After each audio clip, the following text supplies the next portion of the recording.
Morning, we're back at it again. This time we're at Bacton. So the beach looks like that. We're fishing a tide down on with Tony Thomas and Holtsey Angling Club today for their monthly league match, and the draw's in about half an hour. So let's hope we get lucky. Not that I know this beach well enough to know whether I'm going to be in a good place or not, but we will just draw where we are and then we'll have a look when we get there. So quick update for the lads coming up from Eastbourne. So chances are you're going to be staying here. This is Castaways Caravan Park, so you'll be staying in one of these vans along here, and then you simply walk through here, down here. Once you've had your breakfast, we'll all rock up and it'll be Nomads v Norfolk Angling Club, and we'll just walk down that slope and you'll be fishing Bacton Beach, and that's there. Can't give you any advice because I've done rubbish here, but that's where we'll be fishing. But there should be some bass, flounders, anything in October. Should be good. And I believe we're fishing over high water in the first couple of hours down, so there'll be plenty of water there. But yeah, that's all happening early October, I believe, and Norfolk Angling Club have got a good number of anglers that want to fish it. So our Roger's going to have a difficult job thinning that out, but presumably he'll use the number of people that want to go down to Eastbourne to help him make the two matches. So that'll be fair enough. Big old seal down there. I don't know whether you can see him just on the water's edge. What's he doing there? Anyway, I've drawn my peg and it was peg 6. Henry Randall's pegged the beach, so I don't know where he's put them, but down there somewhere I think. But we'll deal with that in a minute. Right, we're down on peg 6.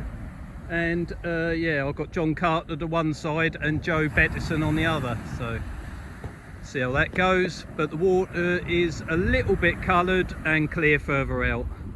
There's a chance of bass, flounders and possibly a smooth hound, maybe dogfish, something like that, but we'll know in time. And today I'm on the fixed ball reel and same rods as normal, but in the week I had a bit of casting practice on a field, and I got the multiplier and the fixed ball exactly the same distance. The only difference was I was a lot more accurate with a fixed ball and I was managing to reel it back in half the time. So for today we're going on that, because near low water I might have to really give it some to try and get over a sandbar that sits out there. And there might be some flounders or bass or a smooth hound on the back of that, but initially I think we'll come inside and see if we can just get a bite, bass or a flatfish or something like that. But there's a lot of good anglers here, although there's only about 17 of us. They are very, very good. So but yeah, having been in lots of matches, seen lots of different anglers, lots of different styles, the only advice I'd say to anyone is try not to copy anyone, because it just means you get beaten worse. So you need to build your own style of fishing, one that you really enjoy, and then just get better at that, I think. And that's what I try and do, because I can't do what Craig Bye, Dwayne and all the rest of them do. Even them though, they've got their own little quirks and things that they do that are different to everybody else. And then sometimes you see Ian Bowell and Wizzy down to my left, who are fixed ball users, and they do something completely different, and that works as well. So it's each to their own, and you never really will work it out anyway. So just enjoy your time on the beach, whether you're match fishing or pleasure fishing. But some of the tactics we use in the matches, very, very useful when you want to catch your tea when no one else is around. So for me today it's going to be a lugworm approach. I've also got some ragworm, just a few, and some frozen peeler crabs if I get in a right muddle and I need to catch a smooth hound, but sometimes it works, sometimes it don't. So on the fishing journey you'll, well, I have tried hundreds and hundreds of different hooks, and go in spells of liking different things and that, but my latest toy, and one that I'm really enjoying, is these guys. So today we're using a size 2, and they are them. Quite a common hook in the matches nowadays, but certainly for the last few months. And that's a size 2, and it's got a micro barb and it's ultra sharp, and that will catch everything really. It's small enough to catch your flatfish, but if a smooth elm takes it, or a decent bass, that'll get that out as well. So yeah, that's alright. So that is what we're going to do, and I even use them for long range fishing as well. Things stick on them and don't come off seemingly, so happy with that. Right, my baits today are going to be quite small lugworm baits, and that should catch anything really, so we'll see what happens with that. But if there's a few flatfish about, some, yes, each their own. If a bass comes along, he's going to go whack and he's going to have the whole lot. But sometimes when there's a few dabs and flounders, odd place, that sort of thing, they don't do that. They come along like that and then they're all over it, and the baits all end up split and up the line. It makes it far less likely that you're actually gonna hook the little dab or whatever's messing about with it. So I have got a solution. I have been trialing and it seems to work. So all you do is get one of these little bait stops. You can do a stop knot and a bead, or a super glued bead, or anything, but these ones are adjustable. They come from the same company that the hooks are from, and all you do is slide that down behind the bait. So that's it with the bait stop on. So if you can't see it very well because the sun's very bright this morning, but that compacts it right down and the fish can't do anything but work round to the hook point, and that seems to work better. So they're traditionally a must on the clip down rigs, but I've been using them on the flappers, and they come in different colours so you can colour code the traces, so to avoid confusion. But that's what we're doing today, so I'm sure that'll work, if there's a fish there, that is. Everyone's just getting wound up, having a few practice casts. Sometimes you have to really give it some here, and sometimes the fish are under your feet. I'll be keeping an eye on the anglers around me. Joe Betterson to my right hand side, but he has got company. What's up, mate? Come have a look. Show us where the fish are, will you?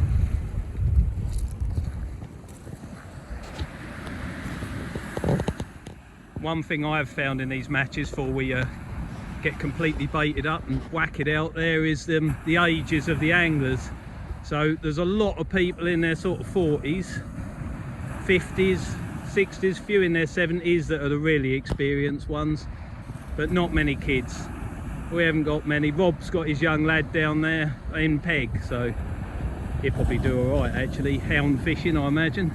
But there's a raft of experience in these matches, so if you've never fished a competition before, and it is easy to fish a couple and get smashed up and give up, I'll give you that, but it is the quickest way to learn.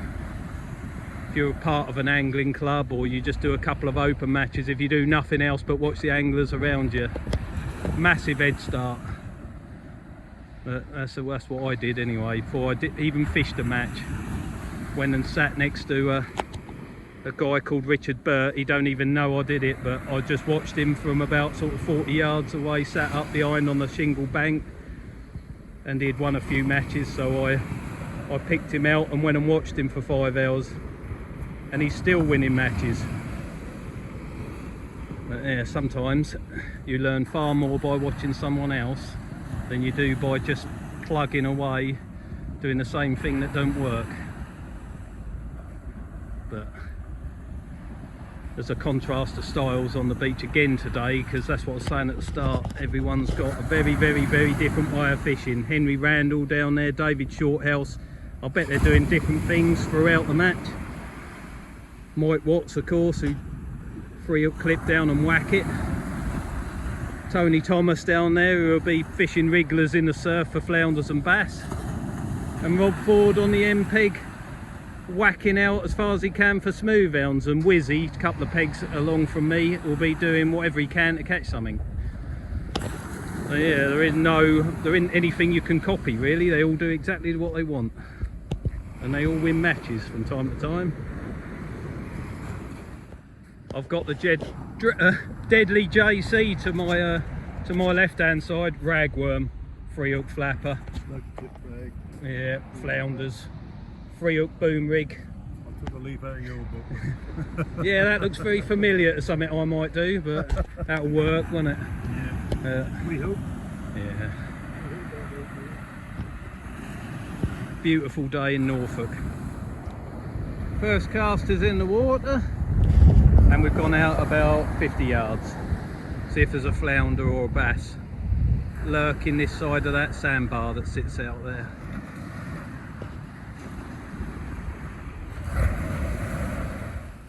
I've had to walk to the end peg, but a lot of anglers' worst fears have been realised straight away. Rob Ford, out and out, fishing for smooth hounds, first chuck, and there you go. Yeah, there he is in real life. That's the offending article. That'd be about 90 centimetres, wouldn't it? Not far. Well done, mate. Thank you very much. Oh, pleasure. I'll walk back then. You might have one. We'll stop and see Tony on the way back, so he's not smooth hound angler. Wrigglers all the way for him in amongst that great big bucket of bait. There'll be all sorts in there. But yeah, big spool reel, Zipflex rod, and yeah. Your tactics are wrong, Tony. Your tactics are wrong. Same as mine. Well, you never know. No. 3 big bass, that's all you need. 3 bass. And that could take him, take that smooth hound out, but you've got to fear that that won't be the only one here. Never mind. Right.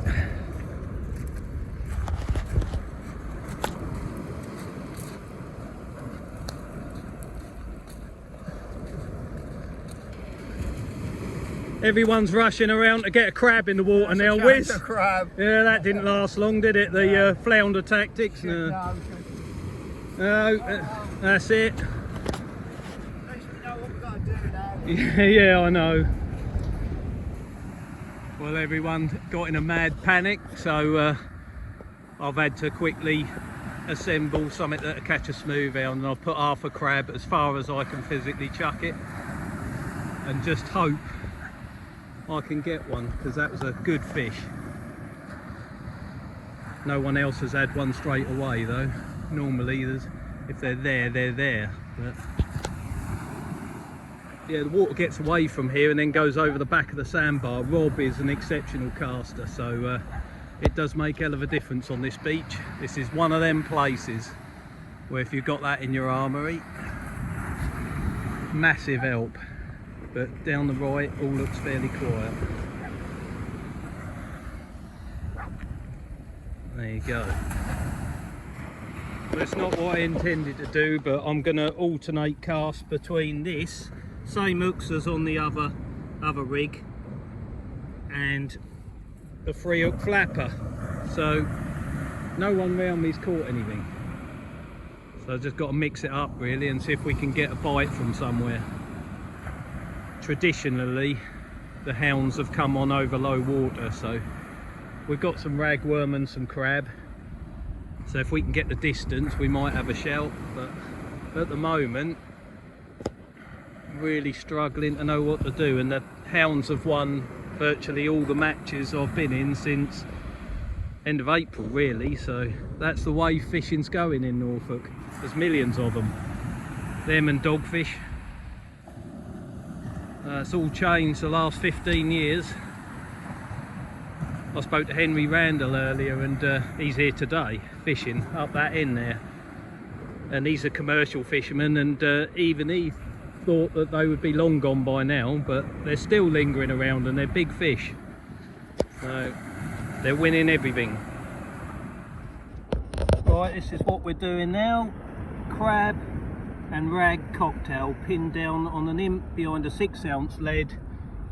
Big rod, 15-pound line, 60-pound shock leader. Whack it out there as far as I can. And hopefully the ragworm will attempt to flounder or something, because there's nothing inside. Or nothing I'm catching anyway. So we have to try something. Just over an hour gone now, and apart from that one hound, absolutely nothing to report. So I'm giving up on the fishing in close, and just concentrating on whacking it out there as far as I can, because a lot of the anglers use dongles for hounds, and I have, and they work really well. But there is a chance that, you know, a couple of bass or a flatfish could serve you quite well today if no more hounds get caught. You're not going to win it, obviously, but you might do all right. So hedge your bets with a pulley rig, not a pulley rig, a pennel rig. Clip down behind a 6-ounce lead, hammer it out there, and just hope a flounder, a bass, or even a smooth hound or a dogfish hangs itself between cups of coffee. At the moment, everyone's sort of scratching about, clutching at straws. That's Bacton Beach for you in my experience. Unless you're one of the 0.1% of the best casters in the UK, it's always can be a bit of a struggle here. Having said all that, the locals tell me that on the flooding tide, when the gully fills up behind that big sandbar, the bass, dogfish, whatever, flounders, they all run along between the groins, which I can see, to be honest. It shelves away quite quickly into a gully. And yeah, fortunately for the nomads and us, we're fishing it over either side of high water, so all the water will be in this trough here. But as the tide goes out, the fish seem to back off behind the back of that bar, which is miles out there, and you'll see from the Bass Festival day one what that meant. But we're here, we've got to try and scratch something out from somewhere. So that's the latest creation about to go out. Same hooks again, size 2s, might get a flounder on them, might get anything. So harbour ragworm, whipped to lug, and then lobbed. 6-ounce lead on the bottom. Chuck it out there. That is proving to be a hard match. Apparently Henry's managed to get something on a slider in the edge, which is not unlike him. But apart from that, I think that is the sum of it. Plenty of people down here walking around, a lot of dogs, and the water is starting to drift away. So we're left with a seal and this bank which runs down here into a gully which is there, and then that goes out to that sandbar. We've still got a long way to go yet. I reckon last hour we've got to hang into the end and see if we can get something off the back of that sandbar. That's the plan now, and if not, I could put a slider out in the gully at the same time. Might do that. Right, so next plan of attack is to follow Dave Wright's lead. He's down there 3 pegs down, he knows what he's doing. So ultimately all you do is you tie some sort of basic rig up. I'm going to put a size 4 hook, tiny little thing on there, because we just need a bite basically.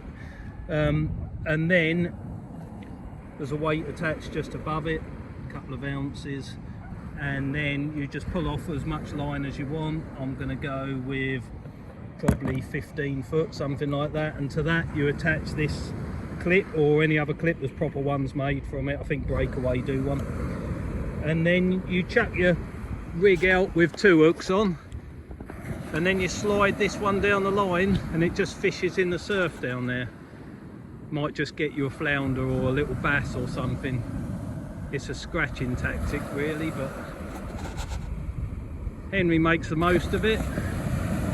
and on a day like this we are in the realms of desperation. So certainly until we get to the bottom of the tide or other people do something that we can try and follow distance wise or something, but at the moment some good anglers all sitting with each other chatting, which is what happens when it's dire,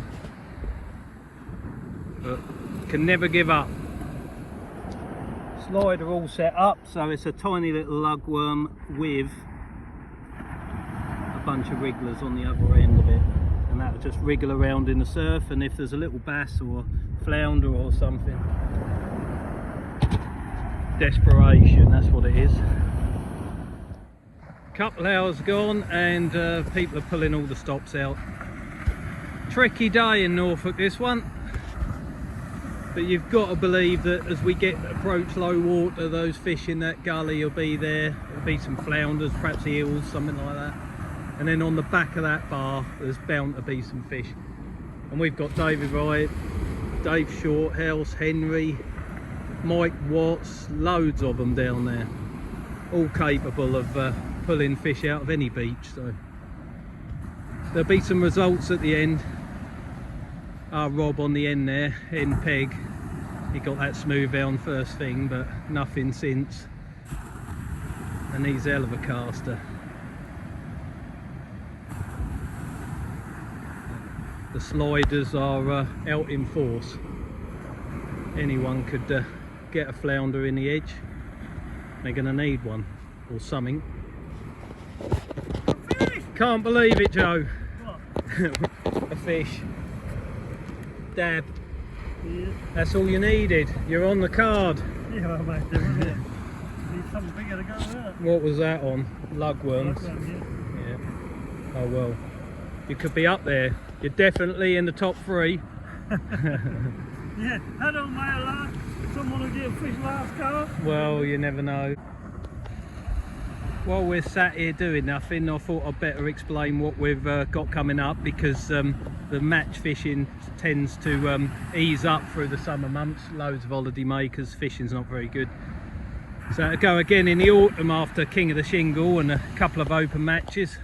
But apart from that, I've over the last few months I've been having a chat with our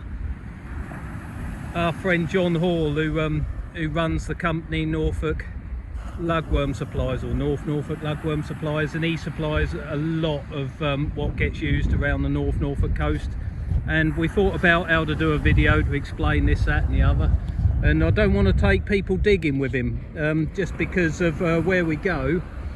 There's a lot of drains, there's a lot of water coming in and out, and it's not very safe, to be honest with you, if you don't know what you're doing and where you're going.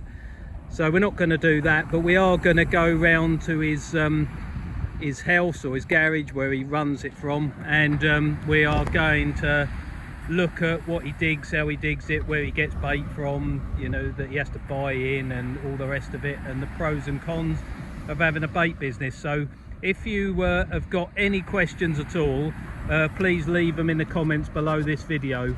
That'll give him a chance to have a look and see what he thinks, and I'll be catching up with him in the next probably couple of weeks, just when we can get together really. He's busy, I'm busy, but we will do it.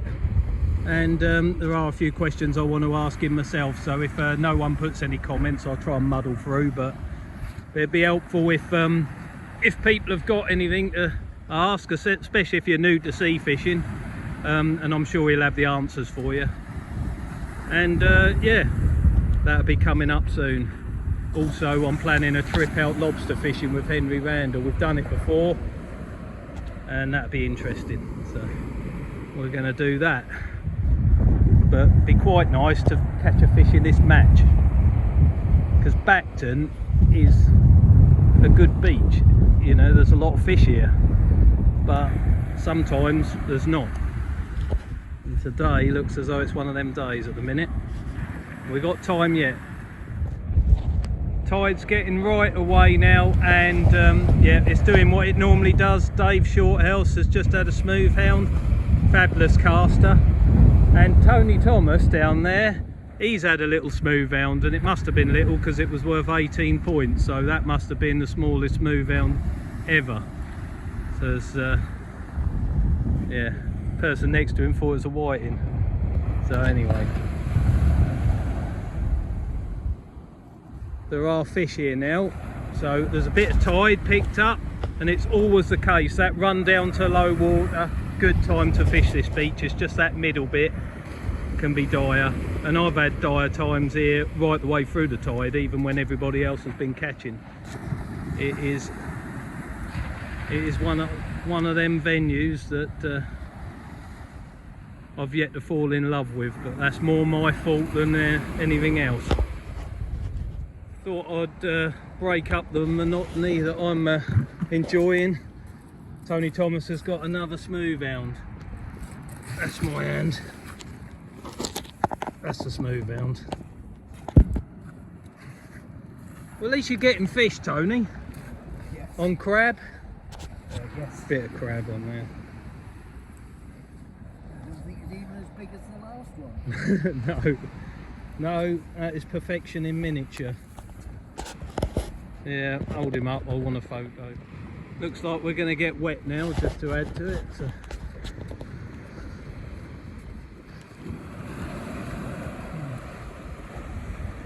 Where's he? Me and you are blanking, mate.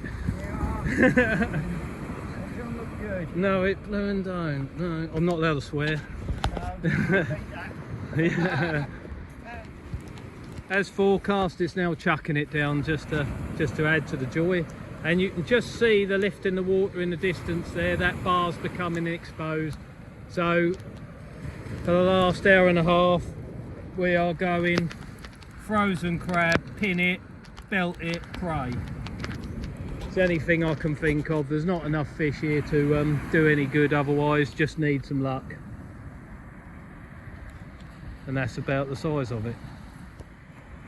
30 minutes remaining and I'm still blanking, and I'm not alone. But whether the camera picks it up or not, I don't know, but the bar is now clearly evident. So there's a good chance there'll be the odd flounder knocking around in close, but there hasn't been up to now, so no reason why there should be. But then you've got to get over the back of that bar and by quite a way, and there'll be fish on the back there because there's seals motoring up and down. But from my point of view, that's not very helpful because I can't quite reach them. Half hour, mate. I've made one mistake today. I know I made it very early on. I came here. You came in, man.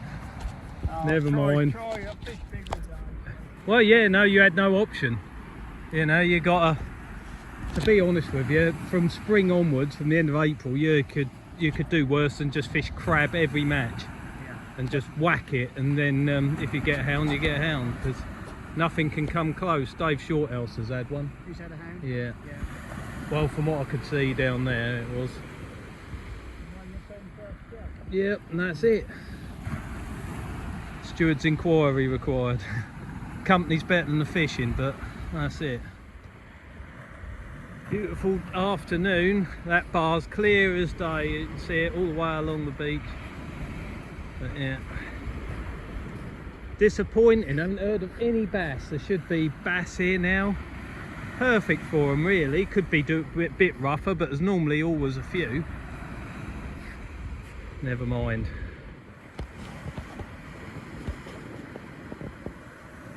What is it? Got to be a smooth hound, doesn't it? Yeah, that's there. That's number.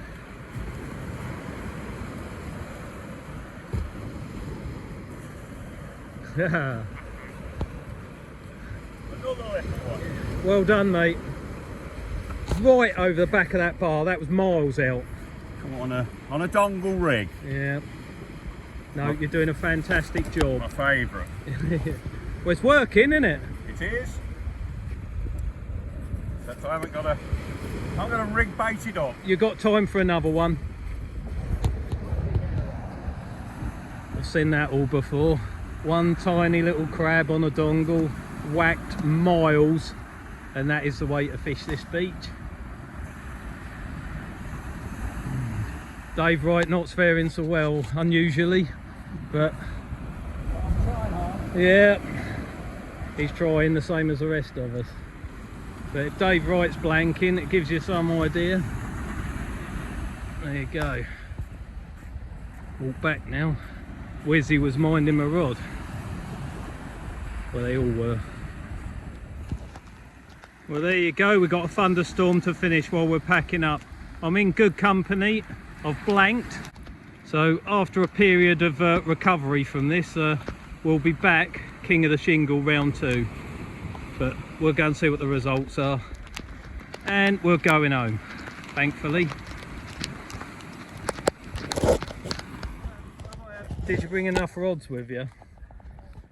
What did you catch? I've had 5 hours watching the clouds go by. Yeah, I've done the same thing. Are you? Yeah, I ain't had a bite. Right, no, neither have I. There you go. I've had 2 hounds in the last 2 matches in the last 10 minutes, so I really concentrated in the last 10 minutes. Nothing. Live and learn. Yeah. Well, that's it. Thunderstorm over. We're just waiting for the results, and you can see the sandbar out there clear as day.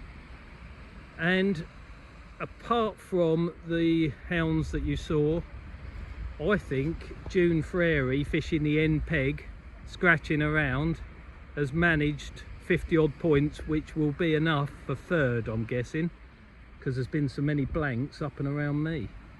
So I think she's done fantastically well. And yeah, that's Bacton Beach for you.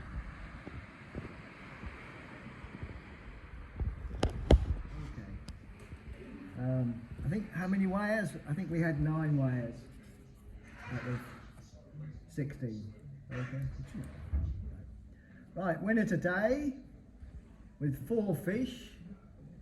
3, 4, 4 points. Mr. Shorthouse, Dave Shorthouse.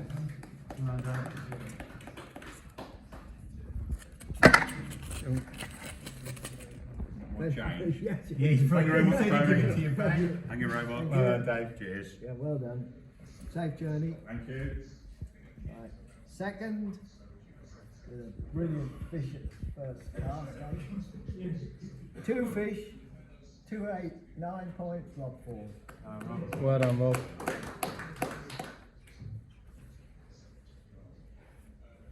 Thank you very much. And there's everybody else down at that end, the high order end, with egg on their face now. 3rd, with 4 fish, 51 points. June. June. And she had 2 hounds as well. That was her last one. It was beautiful little fish. We went down 26 centimetres. 26 centimetres. Thank you very much, Tony. Well done. Well done, June. Well done. Video debut. Yeah. Right, next one. It's the 29th of September. We're missing out. Well done all. Cheers, Pete. See you. See you later. Have you come to the Congratulations, table? mate. Well done. Come to the table.